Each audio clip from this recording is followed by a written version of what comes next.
कागल नगर परिषदेच्या सर्वसाधारण सभेत शहराच्या विद्रुपीकरणाला आळा घालण्यासाठी डिजिटल फलकांवर नियंत्रण ठेवण्याचा महत्त्वपूर्ण निर्णय घेण्यात आलाय। स्वतंत्र समिती स्थापन करून समितीचा अहवाल सादर होईपर्यंत शहरात कोणतेही नवीन डिजिटल फलक लावण्यास सक्त मनाई करण्यात आली आहे। अनधिकृत फलकांवर दंडात्मक आणि कायदेशीर कारवाईचा इशाराही यावेळी देण्यात आलाय। शुक्रवारी ही सभा पार पडली। कागल नगर परिषदेची सर्वसाधारण सभा छत्रपती शिवाजी महाराज सभागृहात पार पडली।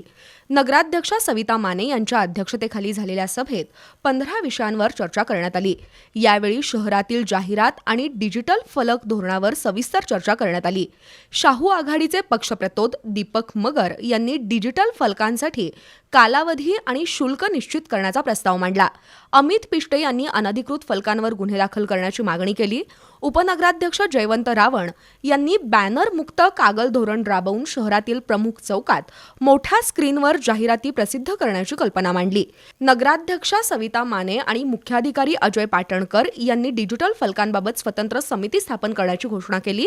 तसंच समितीचा अंतिम निर्णय होईपर्यंत नवीन डिजिटल फलकांना बंदी राहणार असून अनधिकृत फलकांवर कारवाई होणार आहे।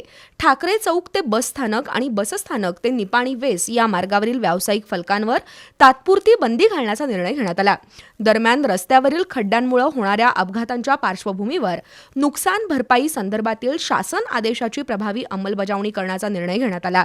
महिला दिनानिमित्त विविध उपक्रम, नमो उद्यान विकास, सर्वांसाठी घर योजना, शासकीय जागांवरील अतिक्रमण निर्मूलन, पार्किंग व्यवस्था आणि सोलर प्रकल्प देखभाल या विषयांनाही सभेत मंजुरी देण्यात आली। प्रवीण काळबर, दीपक मगर, सतीश घाडगे, अरुण गुरव, बाळासाहेब माळी, नवल बोते, अर्जुन नाईक, आनंद पसारे, स्वरूपा जकाते, साधना पाटील, सुशांत कालेकर आणि सारिका बारड या सदस्यांनी चर्चेत सहभाग घेतला।